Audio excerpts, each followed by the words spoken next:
यहाँ आए हुए मेहमान खुसूसी और हमारे अध्यक्ष सत्येंद्र सरन दादा, इश्तियाक अंकल, हमारे गार्जियन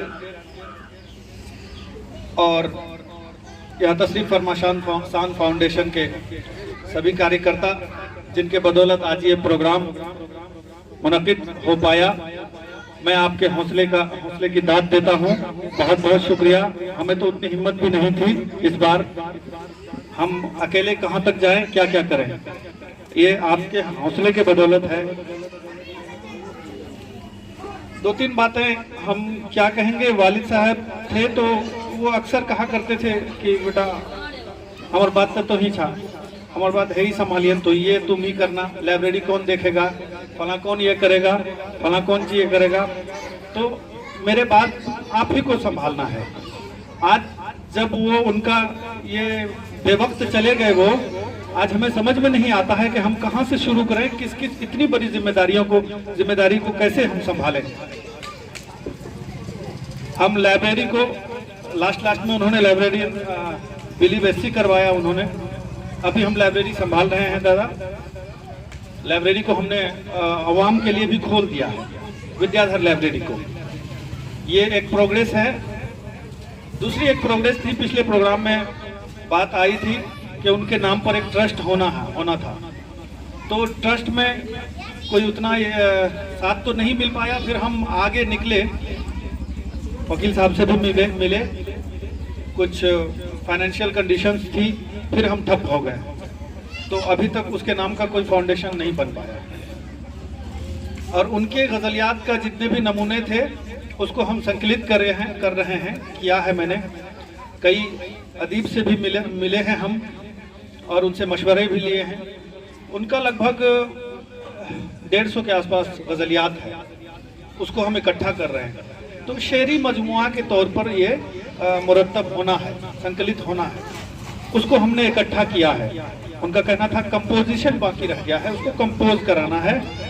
और घर की स्थिति खराब है, बोलने में खराब लग रहा है, लेकिन जो सच है सर, क्योंकि 2 साल हो गए ये प्रोग्रेस नहीं दिख रहा है, कहीं ना कहीं कुछ कमी है। कमी क्या है कि कमी हम स्थिति चरमराई हुई है, थोड़ी सी लेट हो रही है, देर है अंधेर नहीं है।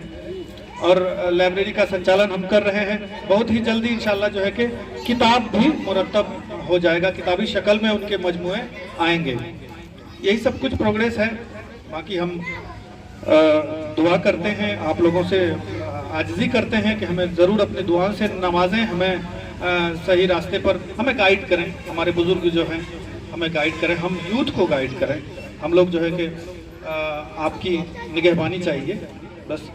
और जब से वालिद साहब गए हैं और उसकी वो गज़ल मुझे बहुत याद आती है कि फरहते ज़िंदगी चाहिए, अब तेरी दोस्ती चाहिए। शुक्रिया। इन्हीं कुछ चंद बातों के बाद आज हम अपनी बात को ख़त्म करते हैं। बहुत बहुत शुक्रिया। यहाँ आए हुए सारे लोगों का हम दिल से शुक्रगुजार हैं। बहुत बहुत शुक्रिया। पहली बात तो ये कि मैं को ऑडिटर तो हूँ, तो और लिटरेचर में भी बहुत ज़्यादा पकड़ है नहीं, तो शायद कुछ गलतियाँ हो जाए तो आप माफ़ कीजिएगा। बहुत स्ट्रेट आदमी, बहुत स्ट्रेट बात करना पसंद करता हूँ, और पॉलिटिकल हूँ नहीं तो घुमा फिरा के बात करूँगा नहीं। हमारे भाई ने एक बहुत बड़ी बात रेज़ की है यहाँ पे कि फाइनेंशियल क्राइसिस की वजह से जो उनका एक विज़न था वो कर नहीं पा रहे। तो बड़ी ही बदकिस्मती की बात है कि इतना बड़ा शायर जो आप कहते हैं अनाउंसर, पता नहीं क्या क्या, बहुत सारी तकरीरें आई, बहुत लोगों ने उनको अलग अलग तरीके से खिराज अक़ीदत पेश किया, लेकिन ये हो नहीं पा रहा। तो मैं पिछले 2-3 सालों से मीडिया में हूँ, तो मैं सोसाइटी के इस रूप को भी समझना चाह रहा हूँ कि आखिर हो क्या रहा है। बातें तो स्टेज पे हम बहुत बड़ी कर देते हैं, लेकिन प्रैक्टिकल जब कुछ चीज़ इम्प्लीमेंट करने का वक्त आता है तो अच्छे अच्छे लोग जो बड़ी बड़ी तकरीरों में उनको अलग अलग तरीके से याद करते हैं, पीछे हटते हुए दिखते हैं। लेकिन मैं आपको यकीन दिलाता हूँ कि आपको जिस तरह की भी ज़रूरत पड़े 24/7 फैसल कलीम आप नंबर ले लीजिएगा, मैं आपके साथ हूँ। और इंशाअल्लाह आपने जो मुहिम छेड़ा है हारून रशीद साहब को लेकर के, मैं आपके साथ हर वक्त खड़ा हूँ। ये मैं आपसे इस मंच पे आज वादा करता हूँ।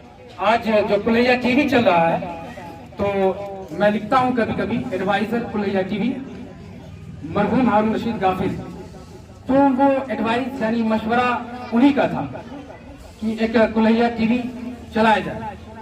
तो जिसके बाद हम लोगों ने पहल की, हम लोगों के साथ एक टीम थी उस टाइम, और आज हालांकि हम अकेले ही लेकर चल रहे हैं, तो लगभग वो कई जगह मुझे अपने साथ कार्यक्रम के अंदर, जलसे के अंदर लेकर भी गए और बहुत हौसला अफजाई भी की।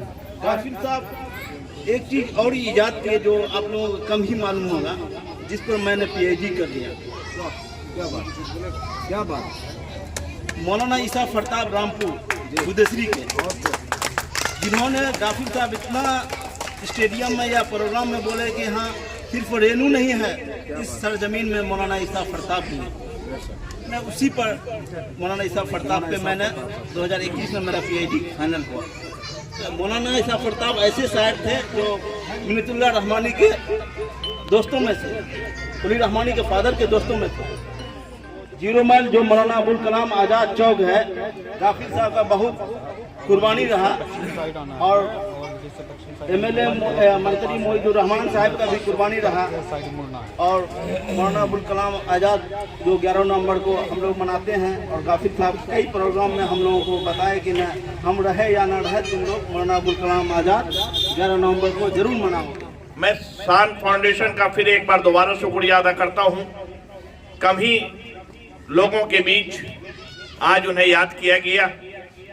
जमाना शायद अब उन्हें भूलना चाहता है, लेकिन मैं आपको हकीकत बता दूं कि ऐसे लोगों को जमाना कभी नहीं भूलता। उनका एक शेर कि जमाना तुझको मसीहा कहे ये मुमकिन है, मैं तुझे मसीहा कहूँ ये नामुमकिन है, ये जमाने की दस्तूर सी है कि जमाना किसी को मसीहा कहना नहीं चाहता। जमाना अपने को याद करना चाहता है, पुरानों को याद करना नहीं चाहता। ये दस्तूर सा बन गया है, उसी दस्तूर से हम जूझ रहे हैं, तो इसमें घबराने की कहीं कोई जरूरत नहीं है। मैं बड़े अदब और लिहाज के साथ आपको, बड़े प्यार के साथ आपको कहना चाहता हूँ कि जो मुहिम रुक गया, उस मुहिम को हम शुरू करें। आपने 2 बातें कही, एक कहा कि ट्रस्ट नहीं बन पाया, एक आपने कहा किताब शाये नहीं हो सका। दोनों काम आपको मैं जिम्मेदारी लेता हूं कि अपने देख रेख में, आपके मशवरे से आप आए, आपको मैं बता दूंगा, गाइडलाइन दे दूंगा। हमारे अंकल भी इसमें बहुत आगे हैं, इनके कीमती मशवरे से शान फाउंडेशन के लोग हैं, हम लोग हैं मिलकर। हमको लगता है अगर पूरा आपका कलेक्शन है तो 2 से 3 महीने में हम लोग इस काम को, ट्रस्ट भी आपका बनवा देते हैं, ये काम भी हो जाएगा। सिर्फ आपको पहल करने की जरूरत होगी। अब मोहतसिम भी आपसे जुड़े हैं, ये भी एक अररिया में जाना पहचाना चेहरा है, मजहर है, आप हैं। ये लोग सामने आइए, और सामने आने के बाद हम लोगों से जो मदद होगी हम लोग मदद करेंगे और करवाएंगे, दोनों ही काम करेंगे। इन्हीं बातों के साथ मैं उनके मुतालिक कुछ नहीं कह सकता।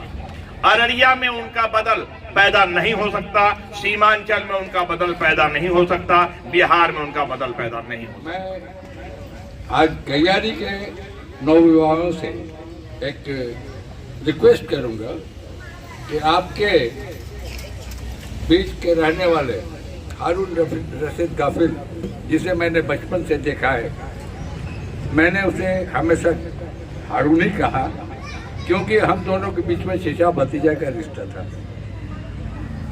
और वो एक ऐसा इंसान था, उसका सोच को आप यही देखिए कि उसने एक स्लोगन दिया, पढ़ेगा हरिया पढ़ेगी रजिया तभी साक्षर होगा जिला अररिया। एक स्लोगन ये है। दूसरा, उन्होंने विद्याधर नाम से गैयारी में एक लाइब्रेरी का फाउंडेशन रखा और उसको चलाया। आप उनकी सोच को देखिए, उनके जहन को देखिए, जो व्हाट ही वाज, वो क्या थे। वो हिंदू को देखते थे न मुसलमान को देखते थे, वो इंसान को देखते थे और इंसान को ही चाहते थे आगे बढ़ाना। वो भी खासकर जो डाउन ट्रॉडन थे, जो नीचे तबके के लोग हैं, उन पर उनका ज़्यादा ध्यान था। तो मैं गैयारी के नौजवानों से आग्रह करूंगा कि उनके इस थॉट्स को आगे बढ़ाने में हमेशा रहिए